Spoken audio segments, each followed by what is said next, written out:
But here we come to what the prophet has to say. The prophet says that in the year that he died, the year that King Uriah died, I saw the Lord sitting on a throne, lofty and exalted, with the train of his robe filling the temple. Seraphim stood above him, each having 6 wings. With 2 he covered his face.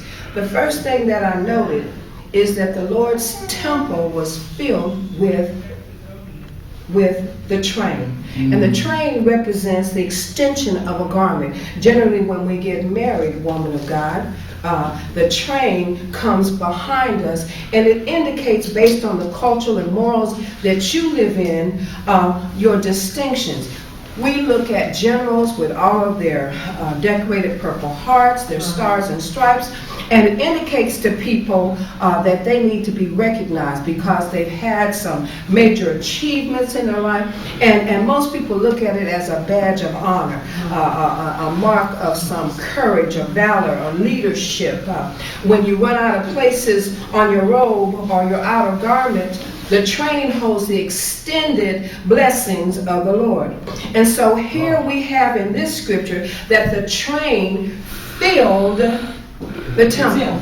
Now, Solomon's natural earthly temple is 11,250 square feet. But this is the heavenly temple. Think about that. When we looked at Princess, what's her name, Kate?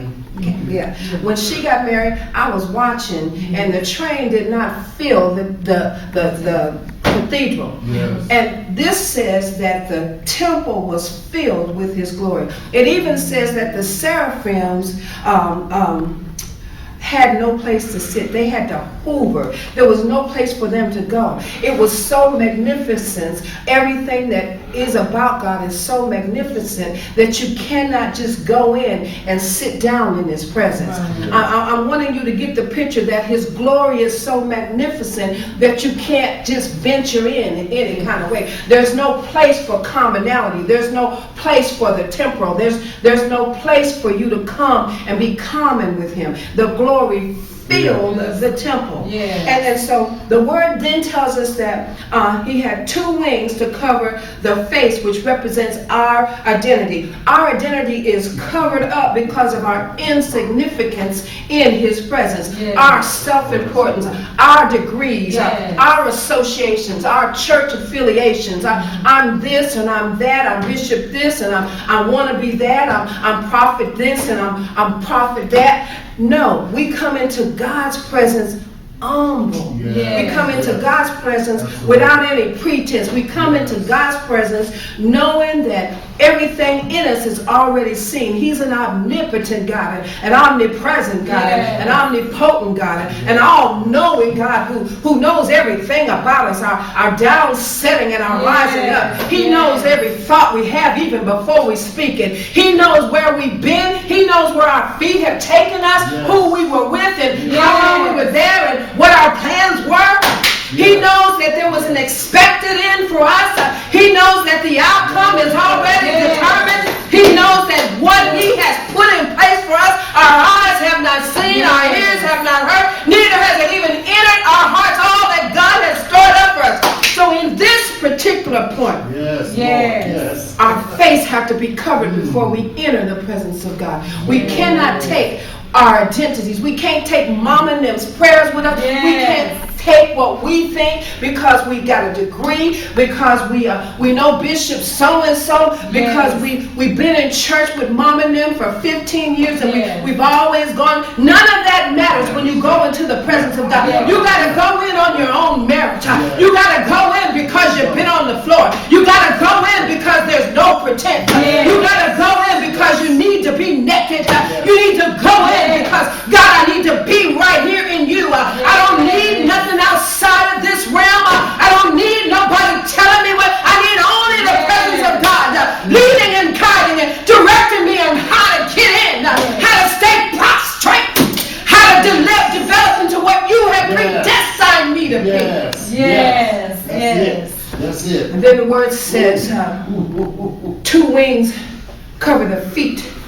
This represents our strength, and our strength is insignificant in his presence. Yes. We say we have faith, but we have what Pastor Terry Anderson calls, I love this, powdery sugar faith.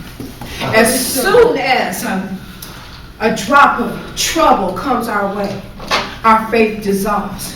As soon as the wind starts blowing contrary to the way we think we're supposed to go, yes. We don't know how to pray. Yes. As soon as we get to the place where we're walking like we think Jesus walked, the Bible tells us that Jesus was in a position where he went down and he was baptized. And when he came up, the Spirit of God rested on him. And God said, "This is my son in whom I'm well pleased." And so from that point on, the Spirit of God led him into the wilderness. You better hear me here. The Spirit of God led him into the wilderness. And the Bible says he fasted for 40 days. He did that so that we could know that he's not operating in his deity state. He's operating as man, because God don't have to fast. Somebody better walk with me. God don't have to fast. He wanted us to know that I'm fixing to come up against a battle with the enemy, so that you understand that you, in your manhood, in your womanhood, you can walk this thing out too. You do not have to depend on anybody telling you what to do, because I'm going to leave an example. I'm going to show you how to defy everything that the enemy sends your way. See, that's a whole nother sermon. That's a whole nother word. That's it right there. So then, back to Isaiah, the word says that with 2 wings he flew, which represents our reliance on the wind, which represents the Holy Spirit. It is who we are in him that makes a difference in how we approach a holy God. We must position ourselves to be prostrate in his presence.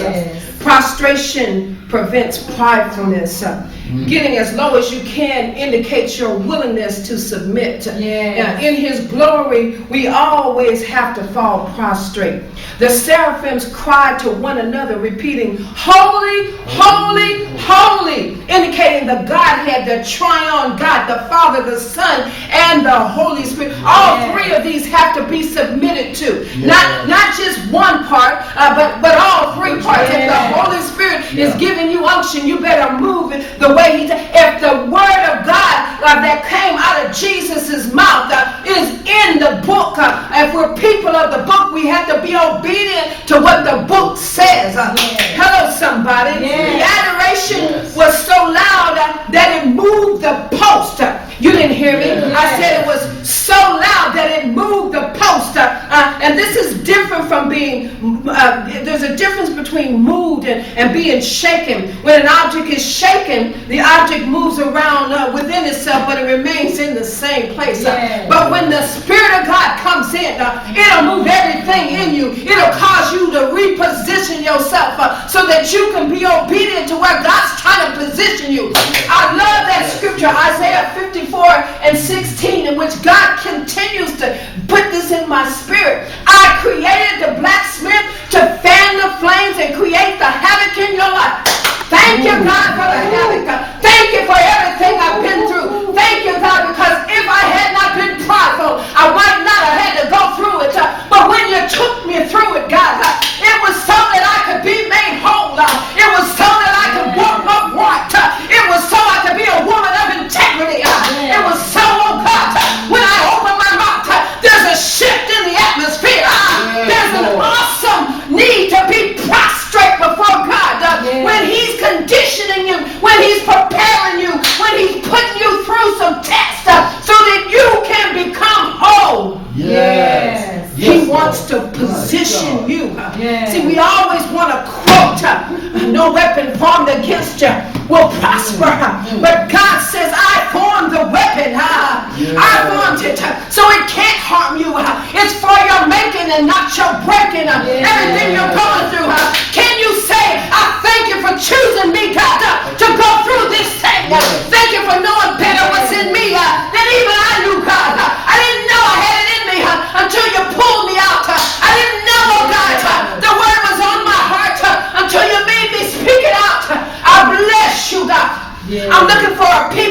who when the trials come, the